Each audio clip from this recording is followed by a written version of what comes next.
문순득은요 곧장 배를 준비하고요. 와 이제 돈 좀 벌어야 할 거 아닙니까? 홍어를 사러 갈 선원을 모읍니다. 이때 문순득은요 자신이 가장 의지하고 믿을 수 있는 사람들을 가장 먼저 배에 태웁니다. 자 누굴 먼저 태우시겠습니까? 믿을 만한 사람들은 이제 가족이죠. 맞습니다. 바로 문순득의 가족 작은 아버지 문호겸이었습니다. 그리고 뒤이어 함께 일할 선원 이백근, 박무청, 이중원, 배 심부름꾼 김옥문까지 총 6명이 배에 오릅니다. 그리고 문순득의 배는요 세찬 겨울 북풍에 실려 이곳으로 향합니다. 흑산도 남쪽 아래의 섬 태도입니다. 태도. 태도. 한반도 겨울엔 여러분들 주로 북쪽에서 세찬 바람이 부는데 문순득은요 그 바람을 타고 태도까지 단숨에 도착을 합니다. 자 그렇다면 문순득의 배엔 이제 얼마나 많은 홍어가 실렸을까요? 엄청 제일 가득 실었을 것 같아요. 대목이니까. 그렇죠. 홍어가 뭐 그냥 한 가득 실립니다. 네. 살이 통통하게 오른 이 홍어를 보면서 이 홍어들을 영산포에 내다 팔면 큰 돈 벌 수 있겠다. 그리고 그 돈으로 집에서 기다리고 있는 아내와 올 겨울에 따뜻하게 보낼 수 있겠다는 그런 생각에 뿌듯했을 겁니다. 그렇죠. 그죠? 문순득은요 남풍이 부는 것을 기다렸다가 돛을 올립니다. 기쁨을 안고 우이도로 향하던 그때 갑자기 예사롭지 않은 거센 바람이 불어옵니다. 그러자 이 우이도로 향하던 배가 갑작스레 반대쪽으로 떠내려가기 시작을 합니다. 바다에서 평생을 살아온 문순득은요 심상치 않은 기운을 느꼈고요. 필사적으로 우이도가 있는 방향으로 키를 돌립니다. 그런데 그때 순식간에 집채만큼 몸집을 부린 파도가 문순득의 배를 흔들어댑니다. 저녁이 되도록 성난 파도는 잠잠해지지 않습니다. 거센 파도에 정신이 쏙 빠질 것 같았지만 문순득은 절대 그 키를 놓지 않습니다. 이게 파도를 조심해야 되거든요. 우리 하멜도 파도를 만나서 그 일본으로 가려다 제주도 간 거 아니에요. 맞습니다. 마구 흔들리는 뱃속에서 정신이 아득해질 그때 거짓말처럼 파도가 잠잠해집니다. 다행이네요. 아, 다행이다. 이제야 살았구나. 이제야 살았구나. 문순득은 겨우 붙들고 있던 키를 놓고 기쁜 마음에 바다를 살핍니다. 그런데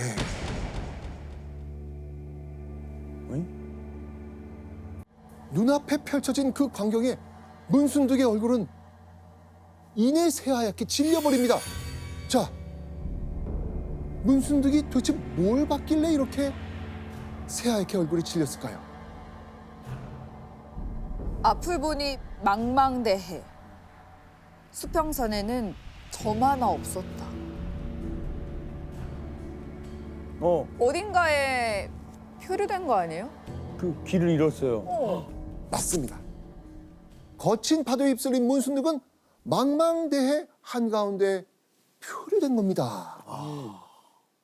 교수님, 그 문순득은 바다를 굉장히 잘 알잖아요. 홍어 장사도 오래 했고. 근데 어떻게 갑자기 표류가 된 거예요? 바다는 내륙하고 달리 온도와 기압에 민감해서 날씨가 금방 바뀝니다. 문순득이 바다를 잘 알았어도 날씨 때문에 금세 바뀌는 바다 상황을 파악하기는 어려웠을 것이라고 생각이 듭니다. 더구나 그때는 키라는 걸 가지고 움직이는데요. 근데 문순득이 탔던 배가 그때 이미 키가 부러진 상태였어요. 거기다 바람까지 부니까 그냥 밀려간 것 같습니다. 어떡해요? 못하다뇨. 열악한 상황이었네요. 자, 문순득과 일행은요. 깜깜한 바다 위에서 육지가 나타나기만을 기다리면서 밤을 꼬박 지새웁니다. 완전 어두울 거 아니에요. 그러니까요.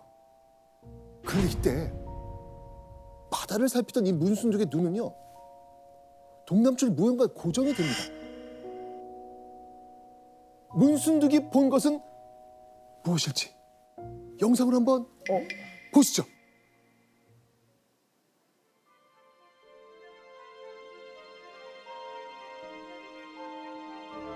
우와. 이게 어디예요? 오 뭐야? 백두산? 뭐지? 바로 제주도.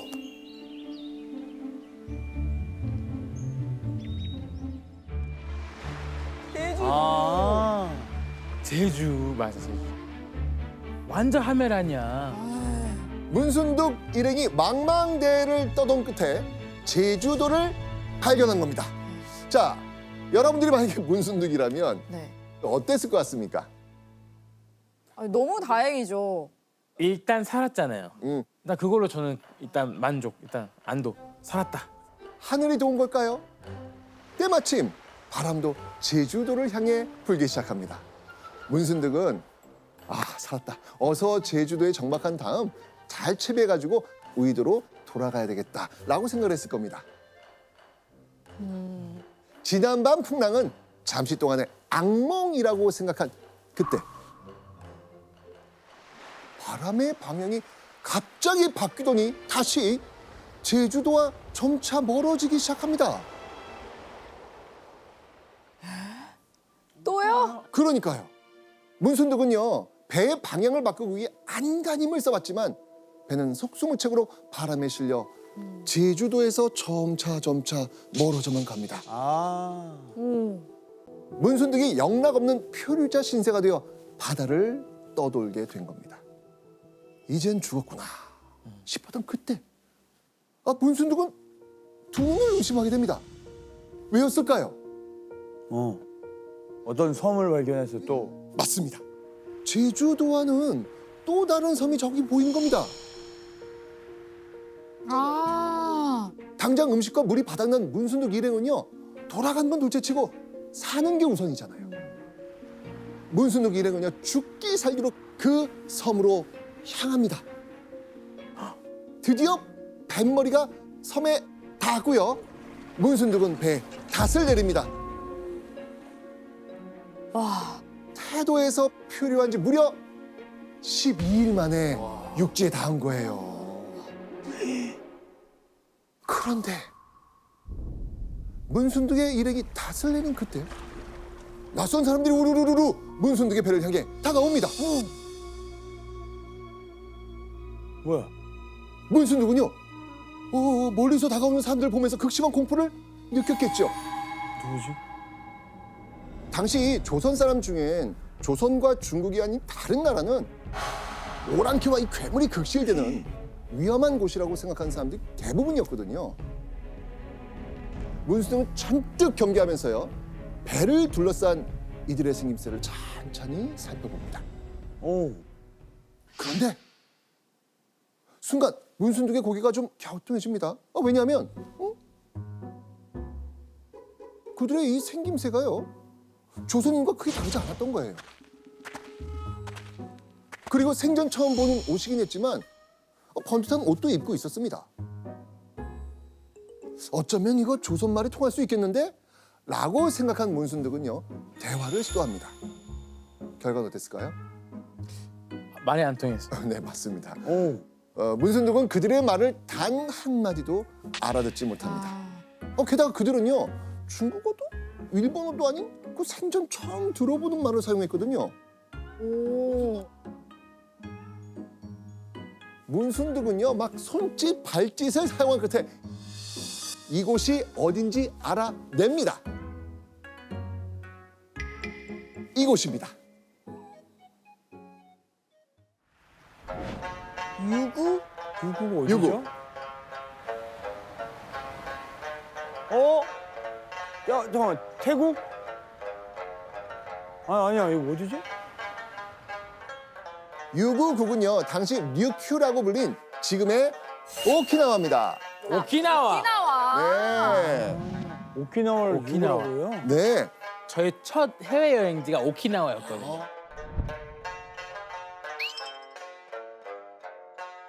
사자 모양의 그것도 오키나와 가면 모든 집들 앞에 이렇게 있거든요. 맞아요. 오호. 진짜 멋지다. 저거 오랜만이다. 저 오키나와 누구랑 가셨어요? 오키나와. 그때 전 촬영 때문에 첫 해외여행 갔었는데 이렇게 나오니까 또 반갑네요. 네.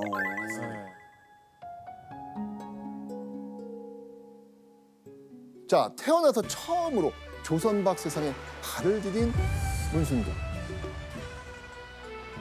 근데 제가 궁금한 게 교수님 저때 유구가 일본 아니었어요? 그러니까 1801년에 문수득이 도착했을 때만 해도 유구는 일본의 영향을 받기는 했지만 독립국가로서의 류구국이었습니다. 그래요?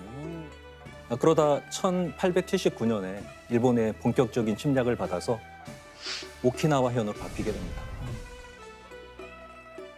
아, 그렇군요. 그래서 일본어를 쓴 게 아니라고 하는 그렇죠. 게 그 이유군요. 맞습니다.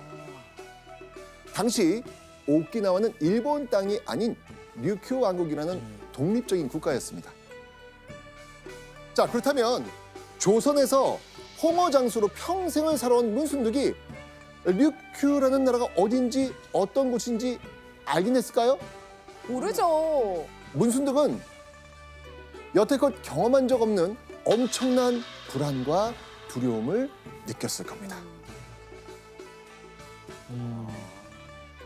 온갖 걱정이 문순득의 머릿속을 휘감았을 때 문순득이 망연자실해질 수밖에 없는 일까지 생깁니다. 류큐인들이 문순득이 타고 온 고장난 배를 싹 불태워버린 거예요. 불태웠다고요? 네. 그거는 진짜 갇힌 거네요. 어떻게 돌아가요? 왜 불태웠지? 그리고 문순득 일행을 운막으로 밀어넣고요. 8명의 감시자를 세워서 밤낮으로 일거수일투족을 감시하기 시작합니다. 심지어 류큐인들은요, 문순득 일행을 정해진 곳 외에는 자유롭게 다니지도 못하게 합니다. 이제 문순득 일행의 힘으로는 고향으로 돌아갈 수 없는 상황. 와. 자, 당시 문순득 도대체 어떤 마음이었을 것 같아요? 이제는 뭐 돈 벌어서 부자가 된다 이런 생각보다는 어떻게든 살아나가야 되는데 야 이거 어떡하지? 여기서 그냥 내 남은 인생 여기서 그냥 다 보내야 되나 막 그냥 포기하면 안 되는데 막 복잡한 생각이죠. 자, 그렇게 문순득 일행이 운막에서 생활한 지 한 달이 지난 어느 날 문순득에게 한 남자가 다가옵니다. 그리고 어눌한 조선말로 어떻게 이곳에 오게 됐소? 라면서 문순득이 류큐에 오게 된 경위를 물은 겁니다. 어떻게 된 거지? 남자의 정체는요, 바로 조선어를 할 줄 아는 류큐인, 즉 조선어 통역관이었습니다. 통역관. 네. 와 통역관이라 왜 필요하지 거기에? 저도 오키나와 처음 갔을 때 가다 보니까 어디로 이렇게 해야 될지 모르겠는 거예요. 근데 저를 알아봐 주신 한국 분이 오. 알려주셨어요. 오. 한국말로. 얼마나 반갑던지 눈물 흘기 직전까지 갔다니까요. 교수님 그러면 류큐에 왜 조선어 통역관이 있었던 거예요? 당시 바닷길이 험했기 때문에 각 나라의 표류민이 흘러가는 일이 잦았습니다. 일반 백성인 문순득은 몰랐겠지만 조선인 중에도 이전에 류큐에 표류한 조선 사람들이 있었습니다. 그 표류민들을 신문하고 돌려보내주기 위해서는 류큐에도 조선어 통역관이 반드시 필요했던 거죠. 그런 뭐 항해나 그 당시 상황에서는 꼭 필요한 제도 같은 거였네요. 통역관을 두는 게. 그렇죠. 류큐인은요, 표류민인 문순득을 조선으로 보내주기 위해서 조선어 통역관에게 문순득의 입국 심사를 맡긴 겁니다. 자, 입국 심사 뒤 류큐인들은요, 이제 의심의 눈초리를 좀 거두고요, 문순득 일행에게 음식, 옷, 약 등을 좀 지원하고 편의를 봐줬다고 합니다. 잔뜩 긴장했던 문순득도 경계를 풀고요, 서서히 류큐의 이곳저곳을 두리번거리며 관찰하기 시작합니다. 여유가 생겼어. 여유가 좀 생긴 거예요. 네. 그런데 문순득은요, 충격적인 광경을 목격합니다. 깜깜한 밤에 벌어진 일이었습니다. 해가 지고 하나둘 잠자리를 준비할 때였죠. 이부자리를 정리하던 류큐인이 어디선가 자기 몸 길이만큼 기다란 종이 괴짝을 가져온 거예요. 그러더니 그 괴짝을 턱 뒤집어 쓰고 누웁니다. 문순득의 눈에는요, 뭐야? 곳곳에 지금 관이 놓여 있는 것처럼 보이는 거죠. 네. 여기서 문제가 나갑니다. 네. 어허. 보시죠. 류큐 사람들은 왜 자기 전 종이 괴짝을 덮었을까요? 정답. 네. 막 밤에 혹시 누군가 침략을 해가지고 자고 있네 하고 이렇게 칼로 베려고 할 때 보호하기 위해서 종이로 만들었다. 종이로 만든 네. 거예요. 아 찢어지겠네. 저는 정답 알 것 같아요. 이걸 안다고요? 네, 뭔가요? 맞춰도 될까요? 네. 진짜요? 저희 집에서도 비슷한 걸 지금 어이. 씁니다. 네, 씁니다. 자기 전에 네. 괴짝을 덮고 네. 주무세요? 어허. 이게 이제 오. 바닷가고 하다 보니까 네. 모기가 많아요. 어. 그래서 지금의 우리 모기장, 모기 어. 텐트처럼 네. 그런 모기 해충을 없애기 위한 그거죠. 너무 많이 물리니까. 진짜로? 바다벌레 같은 거? 네, 그럼 벌레들이 너무 많으니까. 정답. 오! 와. 정답. 오! 와. 아, 진짜 정답이야. 진짜로? 우와. 이야, 대박. 와. 종이 괴짝의 정체는 바로 모기장이었습니다. 모기장. 기자. 네네네. 못했어. 이 후텁지근한 류큐는요. 밤만 되면 이 모기가 극성이라서 종이로 괴짝 같은 장막을 만들어가지고 모기에 물리는 것을 피했던 겁니다.